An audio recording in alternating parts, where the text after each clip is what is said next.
Hi everyone, this is Elias Martin of CollectingJapanesePrints.com. Welcome to Woodblock Wednesday, where every Wednesday we get together and discuss Japanese prints, paintings, history, and culture.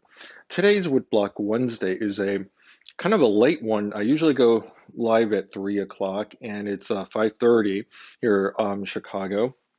So I apologize to those who were waiting for me to go live, but hopefully I'll catch a few new people to our live broadcast. The reason I'm doing this a little later is I had quite a few appointments throughout the day, and I just didn't have a moment to do this video. So I wanted to go ahead and do it nonetheless today on Wednesday.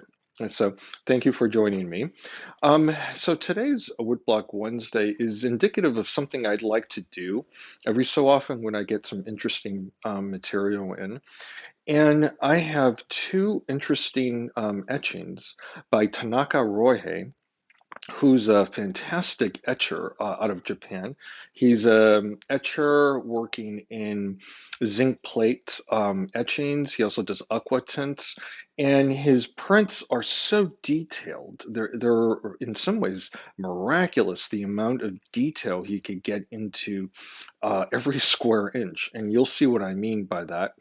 And what I have here at the gallery are two impressions of the same design, but one is a very rare AP with some noticeable differences to the later work that was actually the finished work that went on to be sold. So, we'll have a look, but again, without further ado, let's go to the table and just get right to it, okay? So before I go into the prints, I always like to sort of show books that are available on the particular topic or artist we're discussing. And today on Woodblock Wednesday, I'd like to show this really excellent book that's in English, which is fantastic. The other Tanaka Ryohei references are published by Japanese Art Gallery, and they're actually pretty hard to find. Now, I happen to have them available in my bookstore, so if you're interested, I have a look at collectingjapaneseprints.com.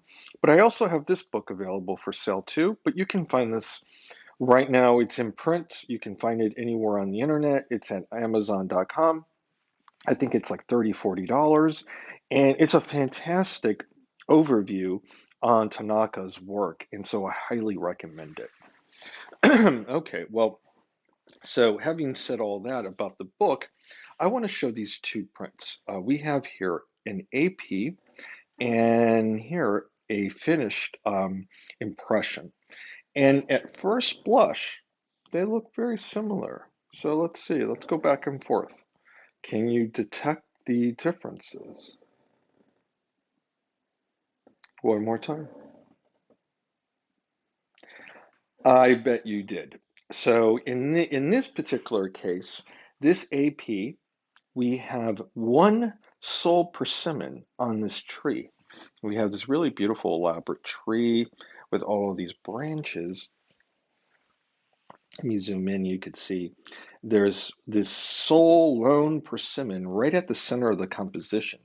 The other interesting thing is that the coloration of the persimmon is kind of orange. It's not completely red. It has not been printed with the strength of the red that you see on the finished print.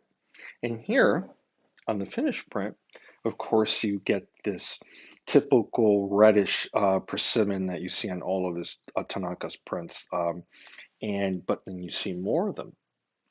So it is fascinating to see how the artist was working, and and at the beginning, he was trying to figure out probably where the persimmon should go. He laid out the most important to him.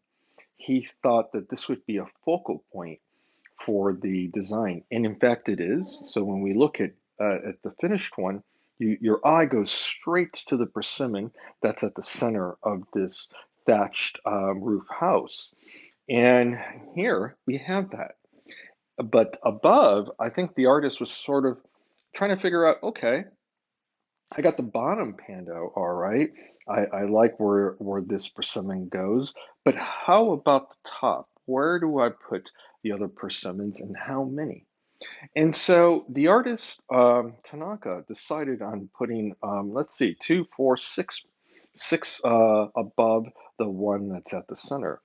And you would think it's something that the artist would do at maybe even at the beginning stages of it, but because Tanaka was working in black and white mostly, he, I think, set aside the color aspect of the design to the very end. So this is not something I knew about Tanaka's work. It's just something that I'm encountering now for the first time. In 20 years of doing Japanese prints, I have never seen an AP that's sort of a work in progress by Tanaka. These prints are extraordinarily rare. So I thought, well, this is a great opportunity to show this print and show how different it is from the later version or the finalized version, I should say. The other thing I'll point out that there's some nuances in terms of the differences between this impression and this impression. For example, areas of the thatched roof are much darker. Here, I'm going to zoom in at the very, very top, and you could see, first of all, look at that detail. The detail in this print and in all of Tanaka's prints is extraordinary. You could see how he's able to achieve the, the quality and the texture of a thatched roof. And I'm going to zoom in, and you could see how different that is from the shading of the trees in the background. You see the difference between that shading there and of course the intricate work on the thatched roof. And here again you get this really wonderful intricate quality on the roof. And not to be outdone, he then goes on and produces effects of wood grain. Look at the bottom there. There's a pile of wood there for a fireplace, and then different types of wood grain that's sort of these look to me like it's made out of wood or bamboo, but they're the coverings. So for the entrance, and all of this material is done in such a different way that shows Tanaka's skill at reproducing all of this really natural wood-based material. It's amazing. Now, above, we get to see the intricate work that he did on the branches of the tree overhead. I mean, that's quite nice as well. So when we look at this, I hope my camera can capture this, but this is a darker impression. And when we look at this impression, it's a little bit lighter. And in fact, I think it being a bit lighter, it's inked lighter and it's inked in a more even way that creates even a better realism. So here, when you see it here, you could see areas where it's a little darker, a little lighter, a little darker. But here, it is so even. I mean, I'm going to just zoom in and you could just see what I mean.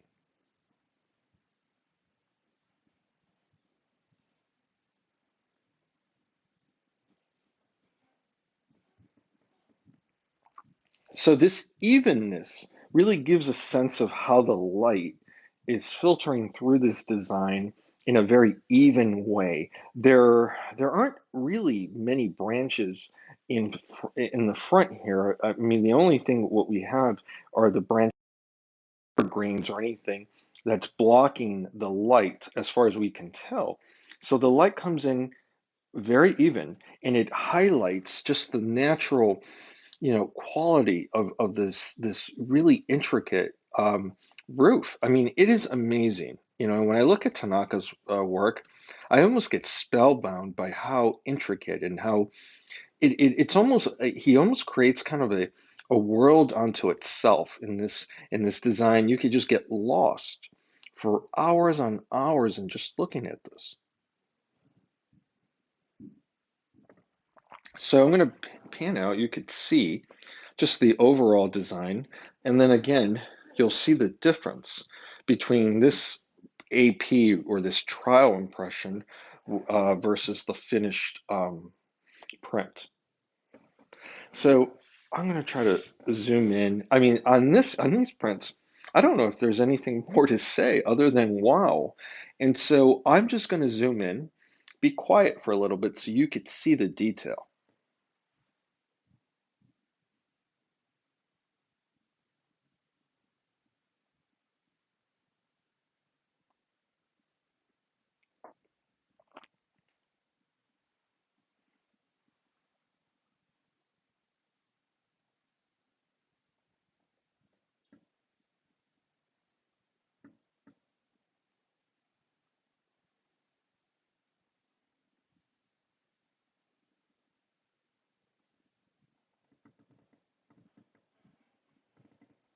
Now I'll go over to the other one.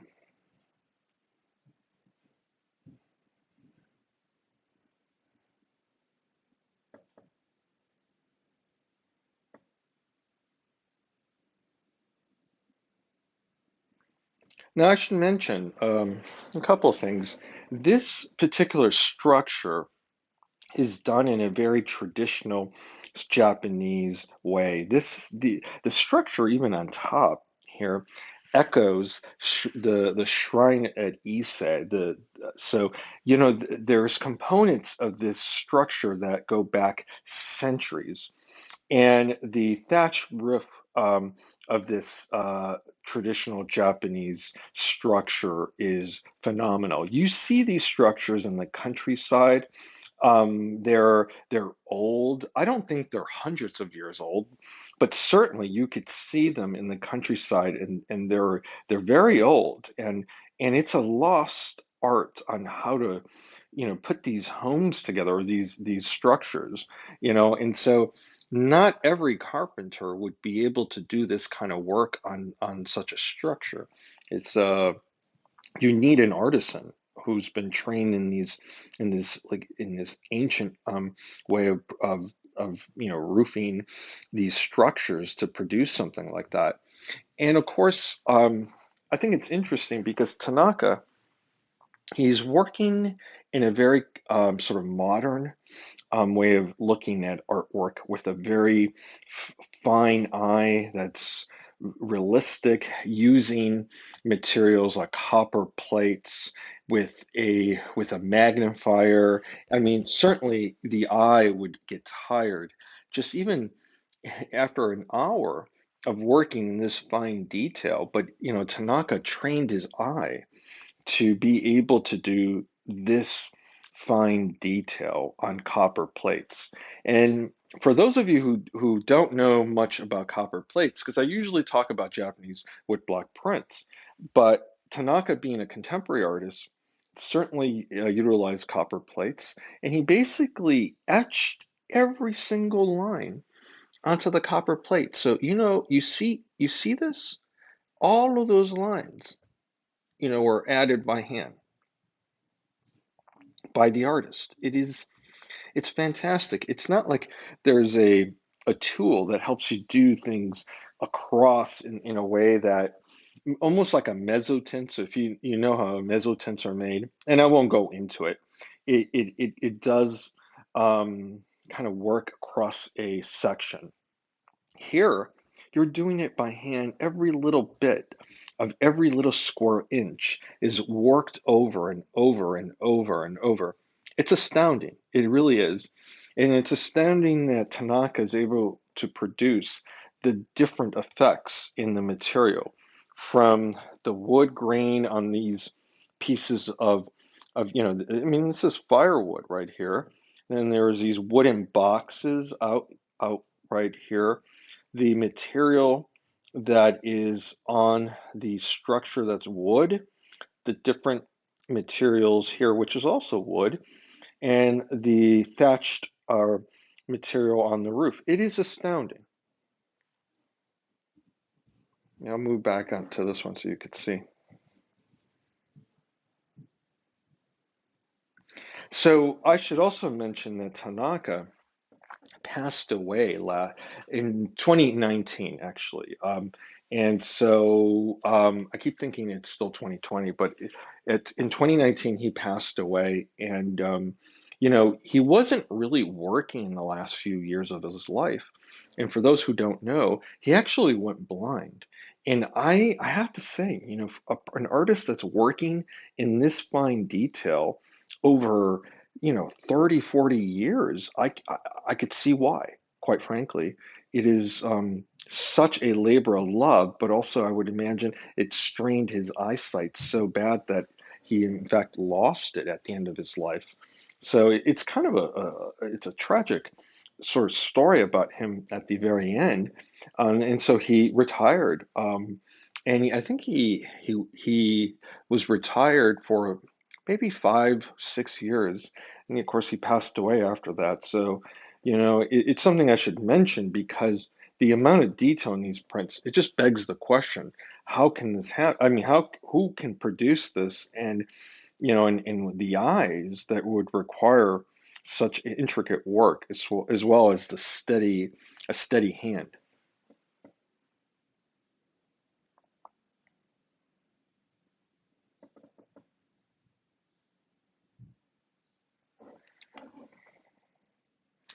So yeah, these two, I'm going to back up a little bit so you could kind of just see both of them on the table.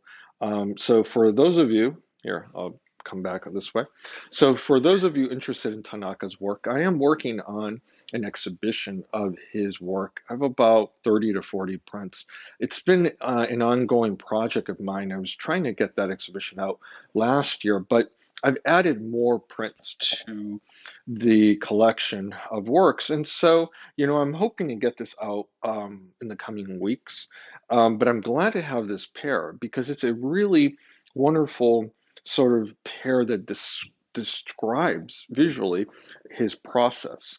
And I have never encountered an AP that was not finished, and it's neat to see how he adds the color at the very end. And so that's a really insightful way of looking at his work. And so anyway, for those of you interested in Tanaka, I encourage you to, Google him. There's a lot of information online. And of course, there's some information on my website. I've had other Tanaka works in the past. And so if you go to my archive, you'll be able to see them, and you'll be able to see my write-ups about the artist. So, but anyway, I want to thank all of you for joining me on Woodblock Wednesday. And I apologize for being late today, but we will resume the regular scheduled time of 3 p.m. Chicago time for next Woodblock Wednesday. So until then, enjoy your week ahead and your weekend, and I'll see you next week.